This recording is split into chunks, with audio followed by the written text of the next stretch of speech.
Nishimiye kubana nawe kandi nezerewe ko unkurikiye. Uyu munsi nje kubagezaho amateka ya kiliziya ya mbere yubatswe mu Rwanda. Ni kiliziya iherereye mu karere ka Gisagara. Gisagara ntabwo ijya ivugwa cyane mu byerekeranye n'amateka, ariko by'umwihariko ifite umwihariko wihariye kuba ariko karere kubatswemo kiliziya ya mbere mu Rwanda. Gisagara, akarere k'amateka ya kiliziya ya mbere yubatswe mu Rwanda. Inyubako ya kiliziya y'i Save yubatswe mu mwaka w'1900. Ubuyobozi bw'akarere ka Gisagara buvuga ko kiliziya gatolika y'i Save yubatse mu murenge wa Save ifite uruhare rukomeye mu gukurura ba mukerarugendo kubera ko ariyo yubatswe bwa mbere mu Rwanda. Umuyobozi w'akarere ka Gisagara Rutaburingoga Jerome avuga ko kiliziya gatolika yashinzwe mu bwa mbere mu Rwanda iri i Save, iherereye mu birometero birenga 10 uvuye mu mujyi wa Butare werekeza i Kigali. Ikaba yarashinzwe ku itariki ya 8 Gashyantare 1900. Iyoborwa bwa mbere na Padiri Berard, abaturage b'i Save bitaga Terebura.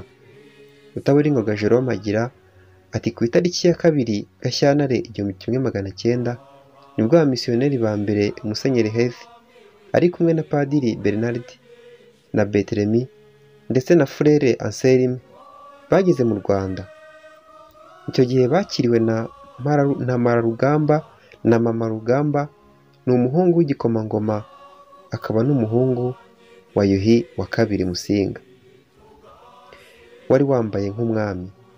Akomeza avuga ko kwakirwa na Mama Rugamba mu mwanya w'umwami byatewe n'uko hari abapfumu bari babiraguye banga ko umwami yakwiyereka abo banyamahanga bashoboraga kumutera umwaku. Abamisiyoneri bahawe uruhushya rwo kwihitiramo aho batura mu majyepfo y'igihugu nk'uko bari babyifuje, nuko bahitamo agasozi ka Save. Umwami yabohereje i Save kubera ko habaga abagabo b'ibihararumbo bagiraga amahane azi ko bazabirukana.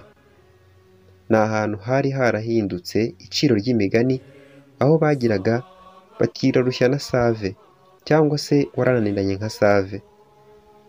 Nabo bahisemo Save kubera ko bari baramenye ko Abanyarwanda ari indwanyi, niba bahinduka bazahite bigendera banyuze mu majyepfo bambuke bajye i Burundi.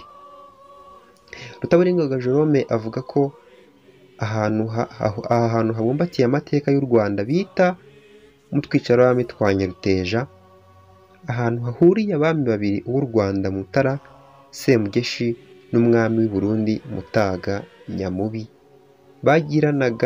bagirana amasezerano yo kudaterana.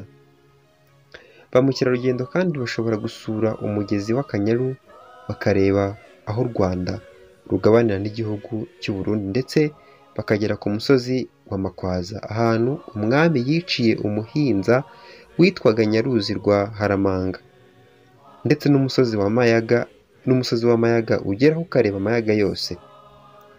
Kamara na Kere atuye i Save avuga ko ajya abona abazungu baza i Save bagafotora kiliziya gatolika yaho, agira ati mbona ba mukerarugendo b'abazungu baza bagafotora kiliziya ya Save, ariko Abanyarwanda mbona ni mbarwa. Akomeza avuga ko yigeze kubona umunyarwanda afotora kiliziya y'i Save, amubaza impamvu ayifotora, amubwira ko bimutangaza kubona inzu ihagaze yubatswe mu mwaka w'1900 kandi ko bimwibutsa byinshi mu bakurambere bagize uruhare mu kubaka iyo kiliziya. Kamari yatangarije igitangazamakuru cyacu ari Kizabikora TV ko nawe yahise atekereza ubuzima bwa sekuru b'abasekuruza babagaho kuko bavuka muri Save n'uburyo babanaga n'abazungu n'uburyo babafataga. Gisagara akarere keza, akarere gafite umugisha, akarere gakwiye kuba akarere k'umwihariko. Gisagara akarere kubatswemo kiliziya ya mbere. Gisagara akarere gafite amayaga meza. Gisagara ushobora gufata umwanya ukayisura. Wasura iyi kiliziya yubatswe bwa mbere mu Rwanda ifite amateka yihariye. Wasura amayaga yose ugatembera ukirebera. Wasuramo twicara abami twa Nyaruteja cyangwa se ugasura umukindo wa Makwaza. Ndagushimiye ko waneze amatwi kandi ugumana natwe. Ibitekerezo, inyunganizi byose turabikeneye. Mbifurije amahoro y'Imana. Nitwa Jean Claude.